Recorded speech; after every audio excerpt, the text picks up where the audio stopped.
Hey guys, it's Steph from Hot Moving, and I mean, ever since the debacle in Las Vegas and Shedeur Sanders and company, the Browns coming in there and dominating the Rays in embarrassing fashion. I mean, look, look 24-10. I mean, that's a pretty embarrassing loss. So, um, especially more embarrassing when the talk is going to be about Shedeur Sanders not being selected by the Raiders, right?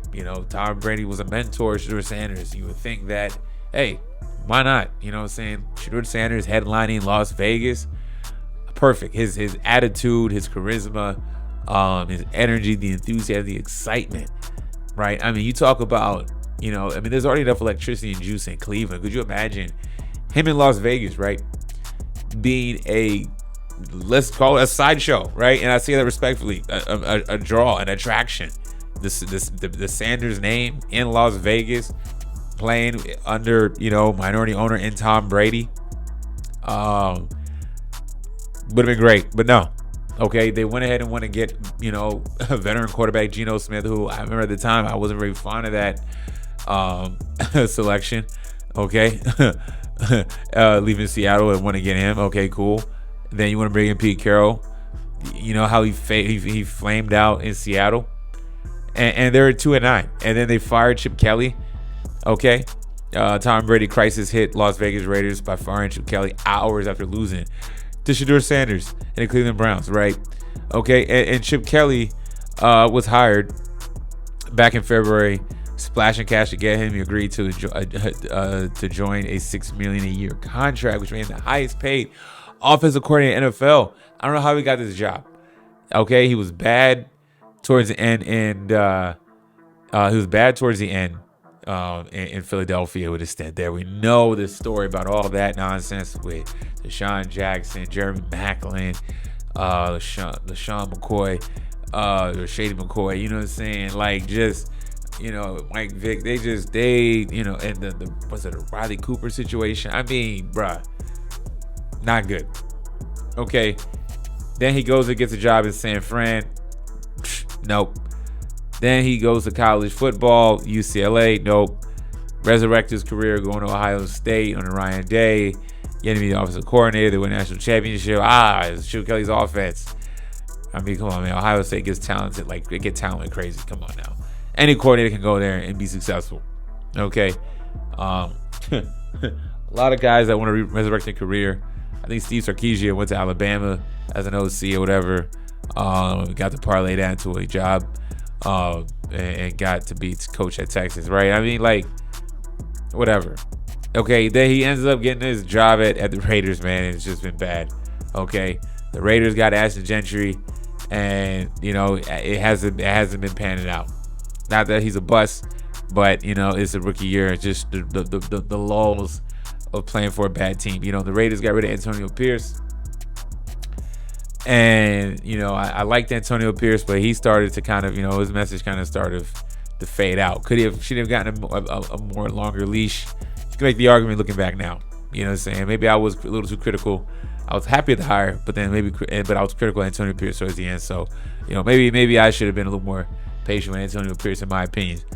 But that being said, though, look, Tom Brady has a minority ownership stake with the Las Vegas Raiders. But let's be real here. They're going to lean a lot on what he has to say, even though he's calling games in the booth. And, there was this conflict of interest talk. I mean, the question should be now, because, like, we've seen this, like, you've seen it with Michael Jordan, and now you're seeing it with Tom Brady. Now, the only ex-athlete that I've seen do well with ownership group has been Magic Johnson. He's been killing it with the LA Dodgers, and he's been doing a damn good job with the Washington Commanders.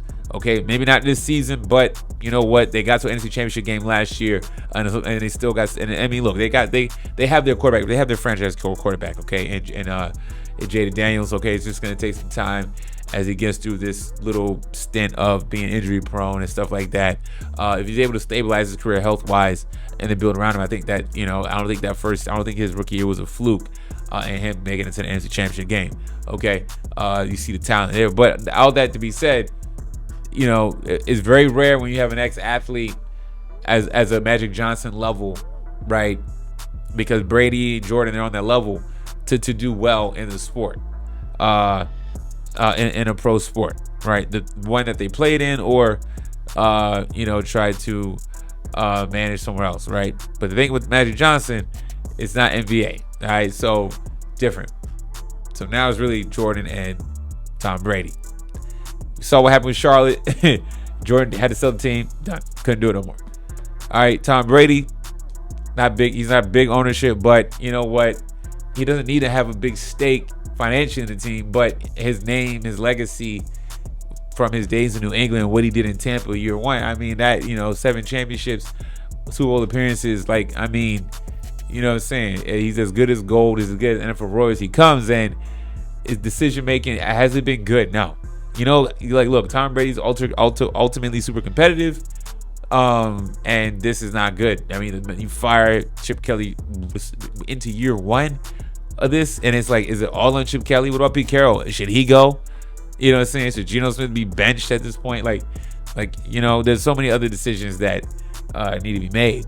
And it's Tom Brady. His name is attached to this stench, right? Tom Brady's name isn't normally attached to garbage, and it is, right?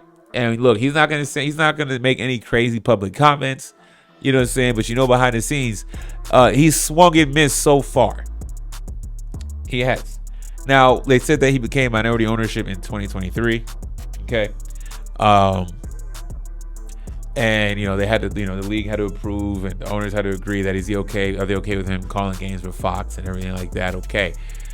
That was a shaky start. It was a rough first year last year. Very rough. Now this year it seemed like he's getting a little bit better calling the games, even though it's just a little bit. Okay. But is it time for him to get out the booth and really roll his sleeves up and get this thing right with the Las Vegas Raiders? It seems like that might need to be the case. He might need to step down, but I get it. Look, he has this $375 million contract. Ain't nobody gonna leave money on the table, But at this point, what's more important for Tom Brady? Is it being in the booth and that contract that's a damn good lucrative contract, or is it really stepping away from the booth and putting all your time and energy into making sure that the Las Vegas Raiders are resurrected and the Raider franchise is resurrected to a respectable level and name they once had? Okay, by you being the front facing guy. All right, was it Mark Davis, the owner, right? Nobody really cares about him like that as a front facing guy. He's the majority owner, but you know what? Tom Brady's the minority owner, but the front facing guy. Okay, and the team is playing like trash, and it looks even worse now that you pass up on Shedeur Sanders and he comes into your house, and I mean, you heard the Browns fans there, even Raiders fans excited, right? Could you imagine if the Raiders had him, instead of Geno Smith? Yeah, could they be bad? Sure, but you're getting Shedeur Sanders making plays. You see, okay, but that's our future though. That's a guy that we can market and build around, and they're gonna fill the house regardless. But I mean, you're gonna have more Raider fans take over Vegas than the external teams that come into town to play.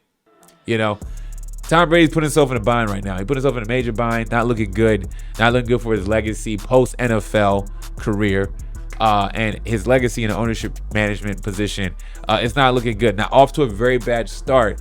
And the key point is it time to get out that booth, roll the sleeves up, and get it taken care of?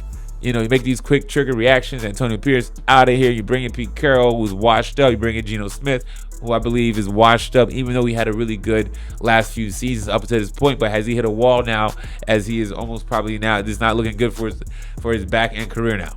You know what I'm saying? You don't want Shedeur Sanders, and look where you're at. The situation is looking very, very bad for Tom Brady, and you know how competitive. And I like Tom Brady. I have no issue with Tom Brady, as he's a great player, legacy player, all that stuff. But you know how competitive he is. I know this is killing him inside. Will he step away from the booth? I don't think he will. You know what I'm saying? But can you do both things at once, right? It seems like the Raiders are going to need your attention. They're going to need a lot more than what you're probably giving them. What he's giving right now, I don't know, but what we've seen externally don't look like it's been enough. And it's only look like it's getting worse from here. Y'all let me know what y'all think about this, man. Thanks for watching. Please like, subscribe. I'm out.